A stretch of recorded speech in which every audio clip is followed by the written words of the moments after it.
Hello aspirants. तो finally NEET 2025 में अब सिर्फ और सिर्फ 2 महीने बचे हुए हैं, मार्च और अप्रैल। तो अभी जो मुझे सबसे ज्यादा डाउट्स और कमेंट्स मिल रहे हैं वो है टेस्ट सीरीज के रिलेटेड। कौन सी टेस्ट सीरीज लेनी चाहिए, कितने टेस्ट देने चाहिए, टेस्ट एनालिसिस कैसे करने चाहिए, टेस्ट में मार्क्स कैसे बढ़ाएं, ये सारी चीजें।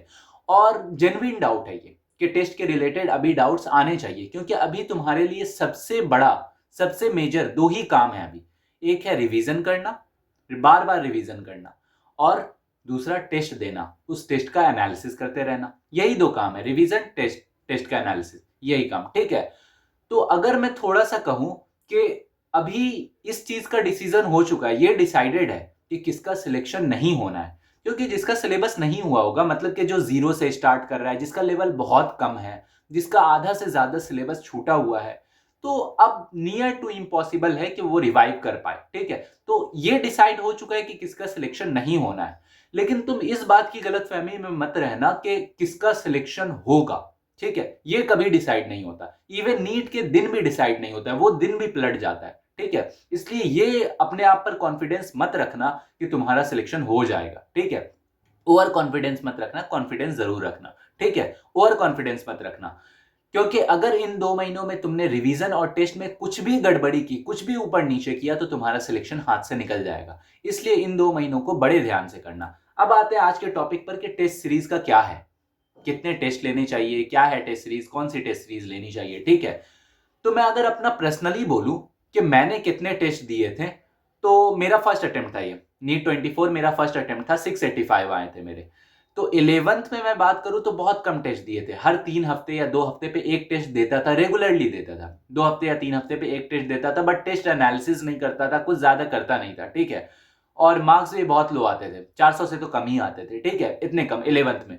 इवन 12th में आया तो 12th में भी ऐसे ही करता रहा, आधा 12th तक ऐसे ही किया। नवंबर तक मैंने ऐसे ही किया था, और मार्क्स भी मेरे 400, 450 ऐसे आते थे, एट लास्ट 500 तक बढ़े थे। बाद में नवंबर के बाद में मैंने फिर टेस्ट एनालिसिस शुरू किया, डिफरेंट टेस्ट सीरीज लेना शुरू किया। और मेरा एक कोचिंग था पास में, घर के पास में, उस कोचिंग में तो मैं टेस्ट देता ही था। साथ साथ मैंने पीडब्ल्यू का एक टेस्ट सीरीज ले लिया था। तो 2 टेस्ट मेरे चलते थे। ठीक है। तो दोनों जगह मैं टेस्ट देता था। तो ऐसे क्या हुआ, टेस्ट का नंबर मेरा बढ़ता गया, बढ़ता गया, बढ़ता गया। लास्ट के कुछ महीनों में मैंने इतने ज्यादा टेस्ट दिए, इतने ज्यादा टेस्ट दिए कि मैं अगर सिर्फ लास्ट के महीने की बात करूं, लास्ट के 20 दिन, तो तरुण सर की एक बात याद है, उन्होंने कहा था कि लास्ट के 20 दिन में 20 टेस्ट देना। लेकिन मैंने उसको पूरा ट्राई किया था, मुझे 20 दिन में 17 टेस्ट दे पाया था मैं। तो 17 टेस्ट, ईच टेस्ट में 200 क्वेश्चन, 17 दुना 3400, 3500 क्वेश्चन मैंने लास्ट के 20 दिन में कर दिए थे। अगर रिवीजन की बात करूं सिर्फ लास्ट के मंथ में, तो मैंने 3-4 बार पूरा सिलेबस आराम से 4-5 बार रिवाइज कर लिया होगा। एक बैठक बैठता था, पूरी फिजिक्स गई, दूसरे बैठक पूरी केमिस्ट्री, तीसरे बैठक पूरा बायो, ऐसे जाता था, सब शॉर्ट नोट्स के बदौलत। ठीक है। इसलिए शॉर्ट नोट्स की बहुत हेल्प लेना, रिवीजन ज्यादा से ज्यादा करना। ये था टेस्ट सीरीज मेरा क्या था। अब बताता हूं तुम्हें कैसे लेना चाहिए। तुम सबके लिए ये सजेस्ट करूंगा कि कितने टेस्ट देने हैं वो तो डिसाइड हो गया है कि तुम्हें सारे टेस्ट देने हैं। ठीक है। टेस्ट सीरीज कौन सी लेनी है, तो देखो मार्केट में बहुत सारे टेस्ट सीरीज हैं, हर टेस्ट सीरीज बहुत अच्छी है, हर एक में कोई ना कोई क्वालिटी है। अगर तुम एक भी टेस्ट सीरीज छोड़ते हो ना, तो समझ लेना कि तुमने वो स्ट्रेटजी जो होती है क्वेश्चन देखने की, वो तुमने खो दिया है। क्योंकि हर एक टेस्ट सीरीज में कोई ना कोई क्वालिटी है। जैसे मान लो एलन की बात करूं, एलन का लेवल बहुत अच्छा होता है, टेस्ट का लेवल बहुत अच्छा होता है। मान लो तुम्हारे एलन में 550 आ रहे हैं, नीट में तुम 600 एक्सपेक्ट कर सकते हो, 600 आ रहे हैं, 650। इवन मेरे खुद के 620 आते थे एलन में, मेरे खुद के 650 ही आए हैं। पीडब्ल्यू में तुम देखो, अगर तुम्हारे ये क्या बोलते हैं 650 आ रहे हैं, तो +-10 मान के चलो। आकाश में भी ऐसे ही, नीट प्रेप में बहुत ज्यादा, एलन से भी ज्यादा लेवल हार्ड होता है उसका। तो मैं ये कह रहा हूं कि हर टेस्ट की कोई ना कोई खासियत होती है।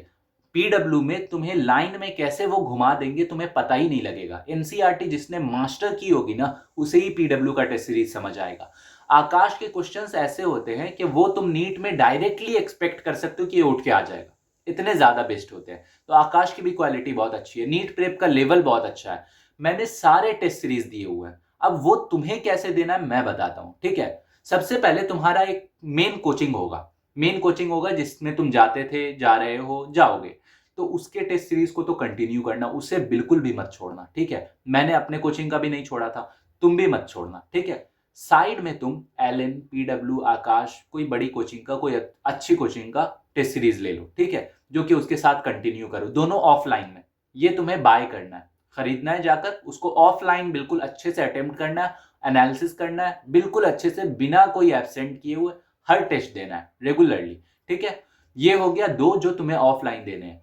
बाकी सारे टेस्ट सीरीज मैंने एलन का दिया, आकाश का दिया, PW, new light, NEET prep, Motion, हर एक का दिया था, जितने का तुम सोच सकते हो मोस्टली का दिए दे रखा है मैंने, ठीक है, न्यू लाइट का भी।